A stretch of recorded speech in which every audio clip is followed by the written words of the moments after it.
Terima kasih Tuan Yang di-Pertua. Terima kasih kerana memberi laluan saya membahaskan penubuhan jawatan kuasa 10 minit yang mana? Mengenai Lynas Advanced Material Plant ini. Sememangnya Dewan ini telah berkumandang dengan isu Lynas ini semenjak dari November 2008. Dan sememangnya orang Kuantan lah yang akan paling terkesan apabila kelak beroperasinya kilang Lynas ini. Namun Tuan Yang di-Pertua, suara saya mewakili bukan sahaja suara orang Kuantan, tetapi suara seluruh rakyat Malaysia yang mahukan pembangunan lestari, yang meletakkan pembangunan lestari sebagai satu asas penting di dalam apa saja keputusan pembangunan yang dibuat oleh pihak berkuasa. Pembangunan lestari, sustainable development ataupun pembangunan mampan ialah pembangunan yang memenuhi keperluan semasa serta keperluan masa hadapan bagi mencapai kesinambungan antara pembangunan ekonomi, sosial dan alam sekitar demi kesejahteraan bersama tanpa menjejaskan keperluan generasi seterusnya. Ianya mengimbangi pembangunan ekonomi dengan pembangunan sosial dan alam sekitar. Ianya juga dikaitkan dengan kualiti kehidupan yang merangkumi sistem ekonomi, sosial dan persekitaran bagi menjamin keselamatan hidup dan persekitaran yang sihat serta produktif. Matlamat ini bukan sahaja keperluan generasi masa kini, tetapi juga untuk generasi masa akan datang, supaya keputusan pembangunan yang kita buat pada hari ini tidak membebankan anak cucu kita di masa hadapan nanti. Tuan Yang di-Pertua, isu keselamatan kilang Lynas ialah isu yang menjadi igawan kebanyakan rakyat. Rakyat Kuantan khasnya serta rakyat Malaysia amnya yang mahukan pembangunan lestari cukup amat tertekan dengan kewujudan kilang ini yang bakal beroperasi kelak. Kilang Lynas atau LAM sudah pun diluluskan lesen operasi sementara, Temporary Operating License TOL, buat tempoh 2 tahun. Satu kilang pemprosesan tanah nadir yang terbesar di dunia di luar negara China akan mengawal 30% daripada pasaran tanah nadir di dunia akan dibenarkan beroperasi tanpa kewujudan sebuah pilot plant. Saya menggunakan istilah tanah nadir di mana sebelum ini istilah bahasa Malaysia buat rare earth ini sama ada digunakan tanah jarang atau nadir bumi. Nadir untuk rare atau jarang didapati dan tanah untuk earth. Ianya tanah dan bukan bumi. Tuan Yang di-Pertua, bahasa Malaysia memang tak ada istilah untuk rare earth sebelum ini. Menunjukkan bahawa dari segi istilah pun kita tak boleh urus isu LAM ini. Malah peraturan pengurusan sisa buangan radioaktif hanya diperkenalkan pada bulan September 2011.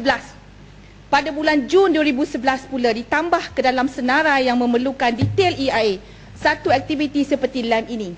Ini membuktikan bahawa di tahun 2007, sewaktu Lynas dibawa masuk ke Malaysia, kita sebenarnya tidak tahu menahu tentang industri yang dibawa LAM ini. Kepakaran jauh sekali. LAM yang diurus takbir oleh Lynas Malaysia Sdn Bhd ialah milik syarikat Australia 100%. Dijangka akan mendapat laba dalam nilai ekspor rare earth element REE berjumlah 8 bilion ringgit Malaysia setahun. Di samping itu, ianya hanya akan menawarkan 350 pekerjaan sahaja sambil ianya dianugerahkan status perintis, strategic pioneer status dengan pengecualian cukai selama 12 tahun.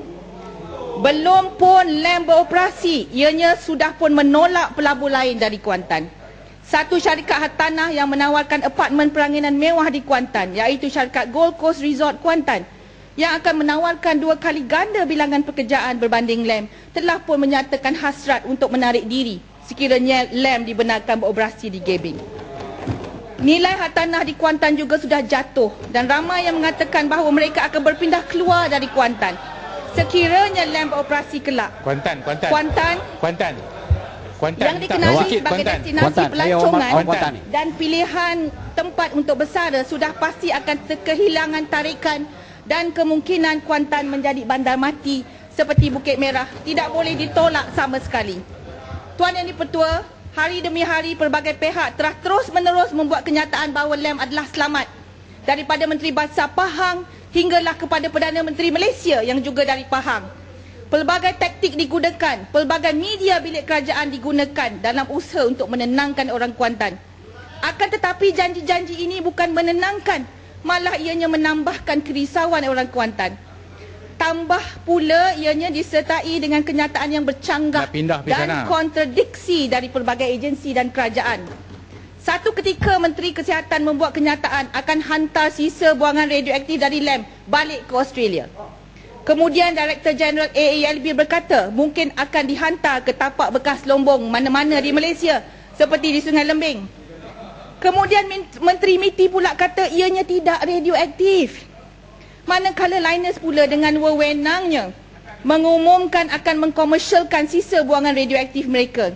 Kepakaran akademia tempatan pula digunakan untuk membuat kajian, mencari jalan untuk mengitar sisa radioaktif kepada bahan seperti baja, papan gypsum dan asas binaan untuk buat jalan. Dalam keadaan yang jelas bercanggah di antara satu sama lain, pihak berkuasa terus-menerus menjamin LAM selamat. Kita tidak ada kompetensi dan tidak punya kemampuan untuk menjadi regulator kilang pemrosesan tanah nadir terbesar di dunia di luar negara China seperti LAM. Dan kita harus terima hakikat itu. Di waktu dunia mengiktiraf bahawa sisa radioaktif mesti diurus dengan cermat dan hormat, kita pula memberi isyarat kepada LAM untuk membenarkan mereka terlibat di dalam amalan menabur sisa radioaktif mereka di merata tempat.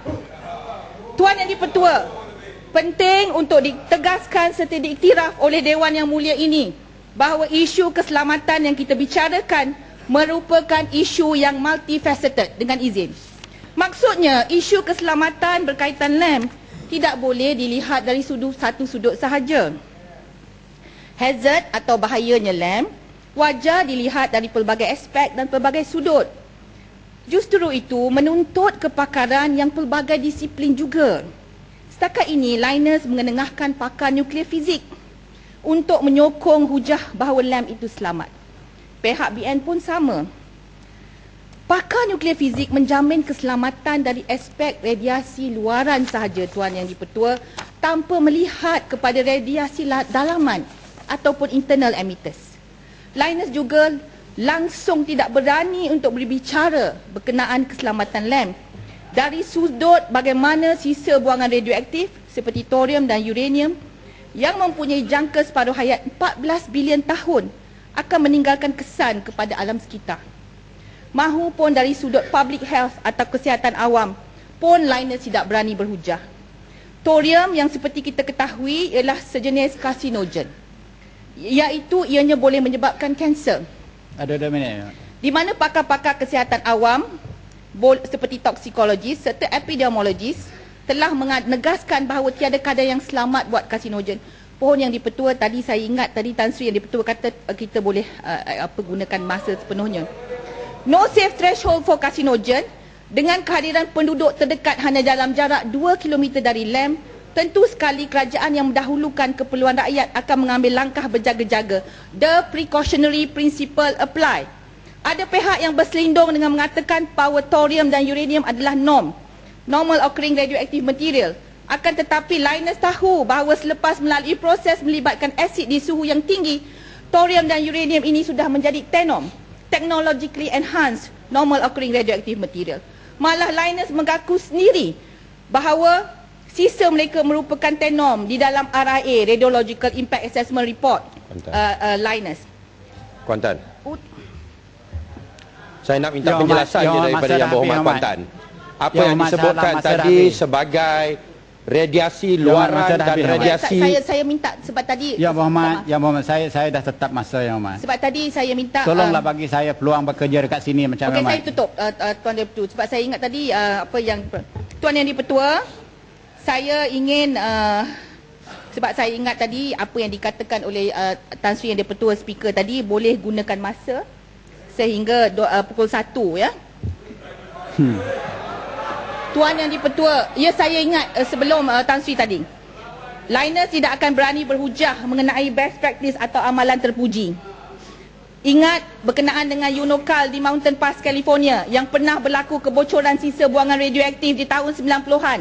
Ya, Mat, sebanyak 60 kes kebocoran sisa buangan radioaktif yang tidak dilaporkan melibatkan 600,000 galon radioaktif tumpah di sekitar kilang Unocal. Ya. Tan Sri, Tuan Yang di-Pertua, pohon saya menghabiskan bicara saya dengan menunjukkan satu dokumen. Tak boleh, Mat. Satu dokumen, saya pohon sebab saya tahu rakan-rakan saya yang akan berbahas daripada pakatan akan memberi ruang kepada saya. Ya, Muhammad, banyak yang lain memohon juga, Ya, Muhammad. Tuan Yang di-Pertua, Tuan Yang di-Pertua, dokumen ini menunjukkan peraturan Tuan keselamatan. Yang di-Pertua, dokumen kalau dalam Dewan pun saya tak boleh nak bahas, apalah peluang kita dalam PSC Yang di-Pertua. Usullah perbahasan dulu yang bukan Tuan Yang di-Pertua. Duduk Kalau dah tu cuba buat Duduk perubahan. sekejap. Macam Saya bagi penjelasan. Minta duduk, saya bagi penjelasan. Okey, boleh. Betul. Tak ada masalah. Okey, terima kasih Yang Berhormat. Saya akan bagi Yang Berhormat Kuantan 1 minit lepas ni. Sebab saya dah ambil masa dia. Yang Berhormat, yang kita usulkan di sini ialah untuk melantik Jawatankuasa Parlimen untuk membahaskan soalan Lenas, bukan membahaskan Lenas. Jadi kalau jawatankuasa ini ditubuh, di sanalah Yang Berhormat boleh membahas sepanjang mana yang boleh. Jadi di sini kita tunggu dulu Yang Berhormat. Tunggu dulu Yang Berhormat. Saya belum habis lagi. Apabila kita setuju nak tubuh, jawatankuasa itu yang membahas. Jadi kalau kita tak setuju, kenapa kita tak setuju? Kalau kita setuju, kenapa setuju? Jadi saya dengar tadi cerita hal Lenas. Tetapi jawatankuasa Parlimen kenapa ditubuh ataupun tidak ditubuh, ataupun jawatankuasa bila ditubuh setuju tak setuju dengan Lenas ini belum buat lagi. Jadi ini soalan ditubuh ataupun tidak ditubuh Lenas. Ini yang kita persoalkan sini. Yang Berhormat, peraturan tu kena betul. Terima kasih Tuan Yang di-Pertua. Saya ingin membawa kepada usul ini yang mengatakan tujuan meneliti isu standard keselamatan. Sebab itu saya cakap tentang keselamatan Tuan Yang di-Pertua. Supaya definisi keselamatan itu kita faham sama-sama.